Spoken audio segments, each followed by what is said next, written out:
Good morning. It is Monday, November the 4th, in the year of infamy, 2024. I'm Thomas Caldwell of the Aurelian Column, and this is the Monday Morning Report. Well, there's really only one super big story today, and that's what's going to happen tomorrow and in the ensuing days, weeks, months, and perhaps years. Election 24. Well, first off, over the weekend, Kamala Harris canceled her rally in Michigan to appear on Saturday Night Live. Wow. I didn't know that was still around. I remember it back when it was funny. That really dates me. It was a skit where she looked at herself in the mirror, which unfortunately the writers at NBC don't realize that many of us have long memories, as does the internet. It was basically the duplicate skit of what Donald Trump appeared on in 2015 on The Tonight Show, where he looked in a mirror. Same thing. To his credit, Donald Trump actually hosted Saturday Night Live a few times. I mean, actually, that's a job, you know. That's actual work, and you have to rehearse and put in some of your talent. And she was just there for a short amount of time, and then she split. Okay, well. Not that it would matter. I'm sure she left a lot of her bust-in supporters in Michigan. Well, maybe they got a free lunch, who knows, or free dinner. Actually, one of the skits that Donald Trump was in, if I recall, I don't know if it was when he was president or just before he was inaugurated, it was in the Oval Office, and it was rather funny, actually, given how Saturday Night Live is really not funny much anymore. And the president of Mexico comes into the Oval Office and hands him a check for the wall. And oh, yeah, here it is. Here's the money, Donald. I'm sorry for all the trouble. It was really kind of funny. It's probably up on YouTube somewhere, or maybe not. Now, the bigger story, which everybody is appalled about, even though there's plenty of death and suffering in this country, is the horrifying fate of Peanuts the squirrel and his sidekick, Fred the raccoon. They were euthanized, or a fancy way of saying murdered. This happened up in New York. You guys all know the story. Everybody knows the story. This is now a global story. What people aren't talking about is that law enforcement have been killing pets for some time now, rather randomly, except none of the pets that are being killed have been internet stars. The government is out of control. Law enforcement's out of control. But I'll tell you, if you go up looking on the net, especially YouTube, BitChute, you'll find all sorts of videos of cops approaching territory, and a dog, a small one often, will come out barking to guard its territory like it usually does, and the cop will pull out and pump a couple of 9mm slugs into it. This has been going on for a while. The government's been out of control for some time, and if you people are just figuring that out, well, that's sad. Anyways, there's plenty of memes, plenty of jokes. I've seen the one about Adolf Hitler feeding a squirrel, and with the caption that not even Adolf Hitler would have murdered Peanuts the squirrel. Well, that might be the case, but this just shows exactly how nuts things have gotten, excuse the pun. Now, will this help Trump? Well, he had an interesting line that was attributed to him. I didn't see him say it, but I think it was up on X. And he said, well, the squirrel should have told law enforcement that he was from Mexico. And if that was the case, he would have been given a 5-star hotel to stay in and a $500 gift coupon. Not much of an exaggeration. So if you're a Mexican squirrel, or you're a squirrel from south of the border, you're safe if you just tell law enforcement. With all due respect to the people that lost their pets, I know how traumatizing that can be, especially if children are involved. It seems that they're good people who have an animal sanctuary going that was revolving around this little squirrel they rescued. It was a horribly evil thing. But then again, you're dealing with the government of New York, which is a horribly evil thing in and of itself. They've gone after organizations. They've done a lot of lawfare, too. So the only thing I would recommend very strongly is that some of the people involved in this have had their pictures thrown up on the internet, including a woman in Texas whose this is being blamed on. If you so-called citizen journalists out there do that, you could get yourself sued into non-existence. And if you are making a false accusation, you deserve it. Really. Public shaming was something considered cruel in the Middle Ages. Now, whether or not the lady is guilty, or there's also a lady attributed who's, I believe, in law enforcement. Don't make accusations based on something posted on the net. That's just crazy. That's crazier than killing the squirrel and the raccoon. So stop it. Really. I hate the term citizen journalist. You're either a journalist or you're not. You would adhere to the laws of reporting information to mass numbers of people, or you don't. And when I'm seeing this, I am seeing some other reports that lady was falsely accused, and if she was, your income from YouTube is not going to pay the legal bills, believe me, so stop it. There's a reason we have innocence until proven guilty, and it's to prevent stuff like this from happening. So please don't. I'm not going to mention any names.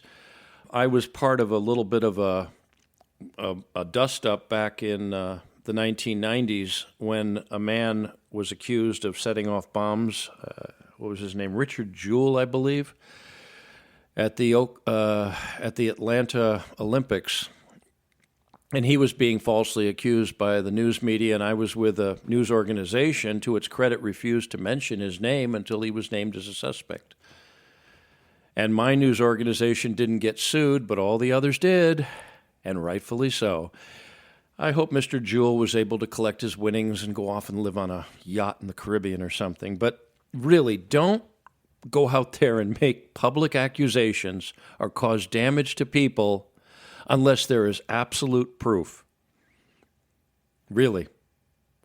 You've been warned. The Middle East is moving along the way they are. You don't hearing much. There's still just as much bombing and killing and rockets being shot. Iran is sitting down and watching like the rest of the world as things unfold here in the United States. I think the rest of the planet's just taking a break and kicking its feet up and eating the popcorn to watch what's going to happen. You see, people don't hate the Americans because of their freedoms. They hate the Americans because of their stupidity, and that's what we're demonstrating quite a bit.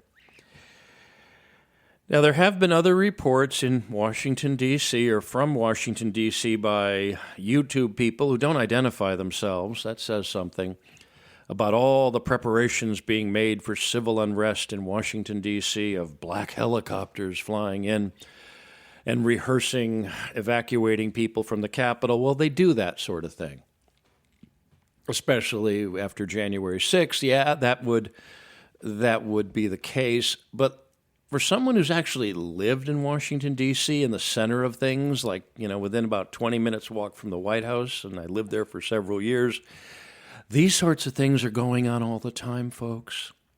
They really are. I find it fascinating that people who really are angry with the people in Washington, they hate the government, and the government's out to get them. They've never been there. Museums are pretty cool, actually, and they're free for the most part if you go to the Smithsonian. But they don't know anything about D.C. D.C. has bomb threats every week. My neighborhood, we had one about once a month. There's always some crazy guy coming in with a car with all sorts of graffiti on it. And one day he showed up. He had 2 jerry cans of liquid in the back seat or something, and they had to shut down the whole neighborhood. Myself and my family had to go to a restaurant that night to eat dinner. I remember these are common things. You only hear about them if somebody gets shot or injured or something like that. If you go to Washington, D.C., you're going to see presidential helicopters flying all over the place, and people say, oh, there's the president. No, they're always practicing. Here's a very interesting tidbit of information for you, especially when it applies to the U.S. military budget. You can write off just about any expense at the federal level if you label it training. I kid you not. I was sent off to an aircraft carrier in the Straits of Formosa off of Taiwan in 1996, And the justification on the budget, I learned later, was training.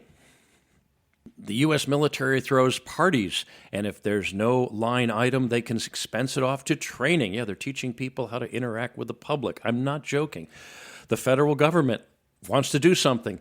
They mark it off to training.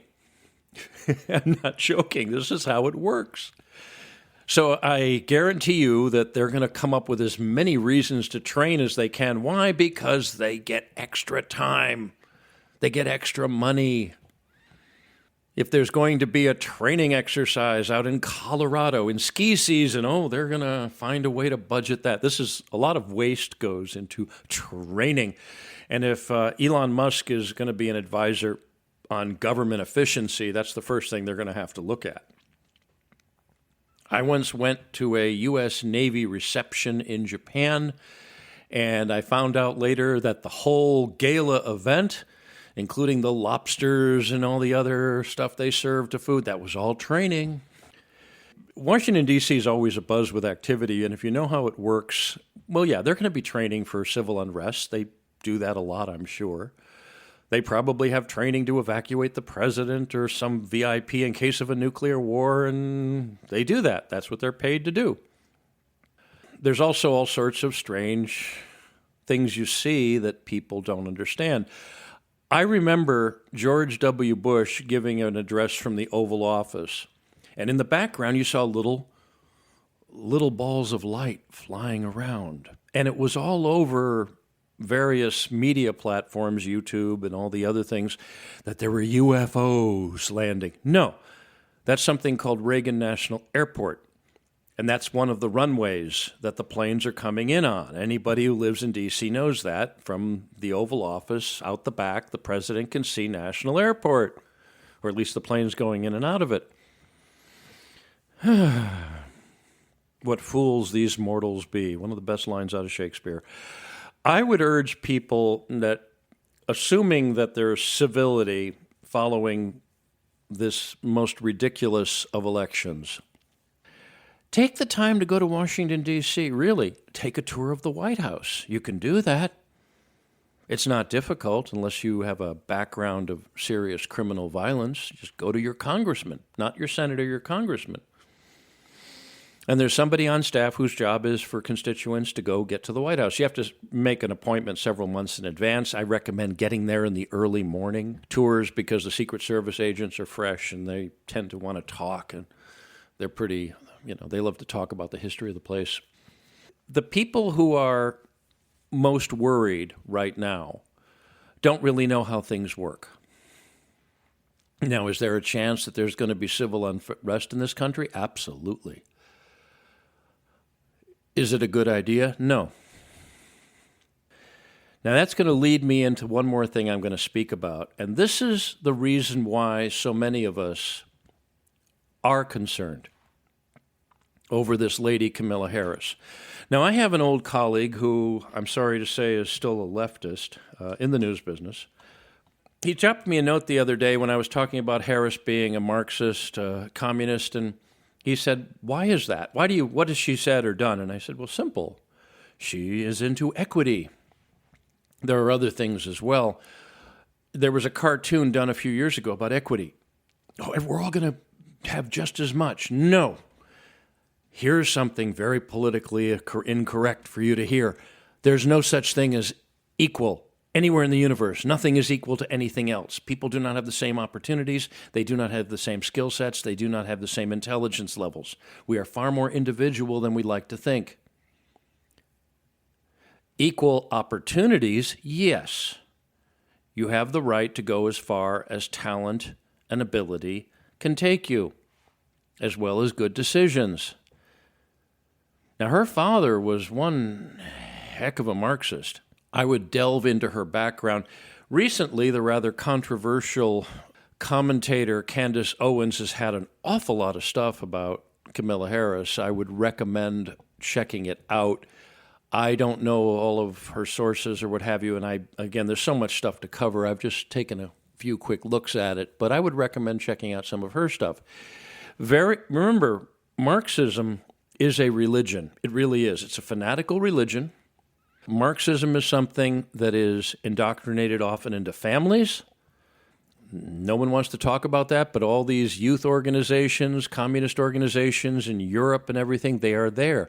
This is a lady who's steeped in Marxism. In fact, there was a commentator I was following the other day was pointing out a lot of things she has said is actually right out of some communist writings, which is really interesting.